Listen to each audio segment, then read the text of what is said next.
नमस्ते दोस्तों।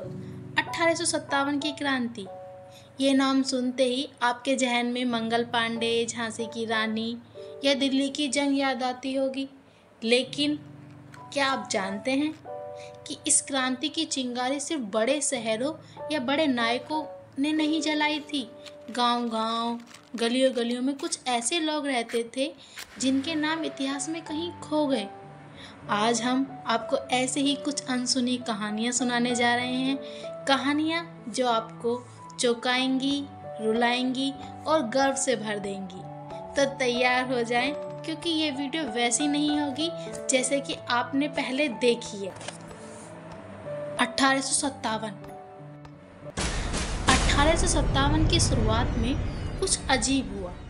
उत्तर भारत के गांवों में लोग रात के अंधेरे में चपातियाँ बांट रहे थे, एक गांव से दूसरे गांव से तीसरे गांव। लेकिन ये कोई साधारण रोटी नहीं थी, ये थी एक चिंगारी। लेकिन सवाल ये है, किसने शुरू किया ये सिलसिला और क्यों? कुछ इतिहासकार कहते हैं कि ये चपातियाँ विद्रोह का संदेश थीं। गांव वाले एक दूसरे से बात कर रहे थे कि कुछ बड़ा होने वाला है। लेकिन क्या ये संदेश किसी एक नेता का था, या फिर किसी आम लोग की अपनी आवाज़ थी, या अंग्रेज़ों के खिलाफ उठ रही कोई साजिश थी? एक कहानी कहती है कि अवध पर उस समय अंग्रेज़ों की नज़रें थीं, क्योंकि वो हर चीज़ से संपन्न था, कृषि से, सुरक्षा से। 1856 में अंग्रेज़ों ने वहाँ के नवाब वाजिद अली को हटाकर अवध पर अपना कब्जा कर लिया। लोग गुस्से में थे, उनकी ज़मीनें छीने जा रही थी, उनकी संस्कृति को दबाया जा रहा था। फिर आई ये चपातियाँ। कुछ कहते हैं कि ये विद्रोह का संदेश थी जो गांव-गांव में फैल रही थी। लेकिन क्या ये सच में इतना आसान था, या इसके पीछे कोई बड़ा रहस्य था? आइए एक ऐसी कहानी सुनते हैं जो शायद पहले कभी ना सुनी हो। वह कहानी है लखनऊ के पास एक छोटे से गांव में, जहां एक सामान्य किसान रामदीन ने चपातियों के इस रहस्य को समझने की ठानी। रामदीन कोई सिपाही नहीं था, ना ही वो कोई नेता था, लेकिन उसका दिल कहता था इन चपातियों, ये जो चपातियाँ हैं, ये चपातियाँ नहीं है सिर्फ, ना ही ये कोई आम रोटी है, बल्कि ये एक आज़ादी की पुकार है। रामदीन एक छोटे से गांव में रहता था। वो एक साधारण किसान था, लेकिन उसका गांव काकोरी अवध की क्रांति का एक बड़ा केंद्र बनने वाला था। एक रात जब उसे वह चपाती मिली, तो उसे चपाती के साथ एक छोटा सा कागज का टुकड़ा मिला। उस कागज पर लिखा था, जागो, समय आ गया है। रामदीन समझ गया कि यह कोई साधारण बात नहीं है, लेकिन उसे शक था, क्या यह संदेश गांव वालों का ही है या अंग्रेज की कोई नई चाल है? रामदीन ने अपने दोस्तों और अपने गांव के तालुकदारों और लखनऊ के कुछ विद्रोहियों से बात की। उसने पता लगाया कि ये चपातियों का मामला क्या है भाई।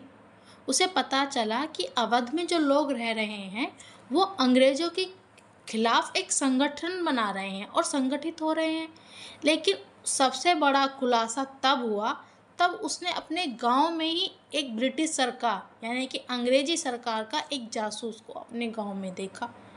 वो जासूस चपातियों की बात कर रहा था, जैसे कि अंग्रेजों की यह कोई योजना का हिस्सा हो।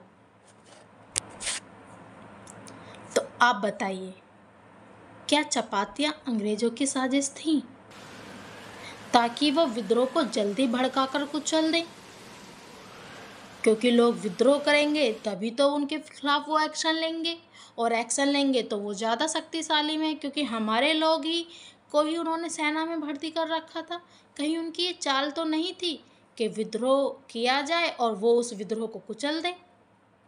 या ये अवध के लोगों की अपनी पुकार थी? रामदीन ने फैसला किया कि वो सच जानने के लिए लखनऊ जाएगा।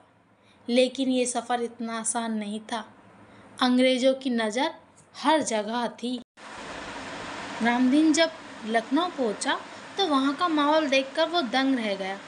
सड़कों पर सिपाही, ताल्लुकदार और आम लोग एकजुट हो रहे थे और इन सब का केंद्र बना बेगम हजरत महल। बेगम सिर्फ नवाबों की पत्नी नहीं थी, बल्कि अवध की क्रांति की सबसे बड़ी प्रेरणा थी।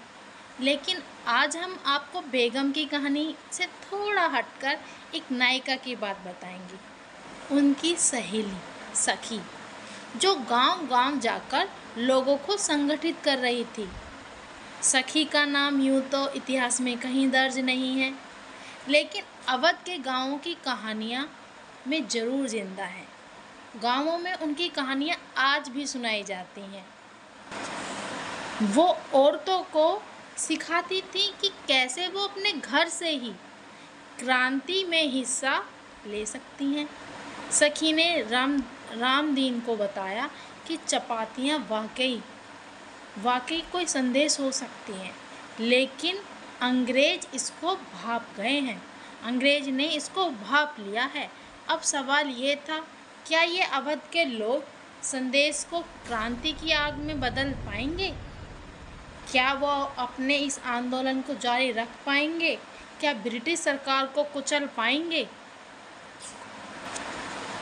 रामदीन और सखी ने मिलकर गांव-गांव में एक खबर फैलाई और फिर 1857 की गर्मियों में लखनऊ में क्रांति की आग भड़क उठी। बेगम हजरत महल के नेतृत्व में अवध के लोगों ने अंग्रेजों को ललकारा, लेकिन ये जंग सिर्फ तलवारों की नहीं थी, ये थी इच्छा शक्ति और एकता की। तो दोस्तों, कैसी लगी आपको अवध की यह अनसुनी कहानी?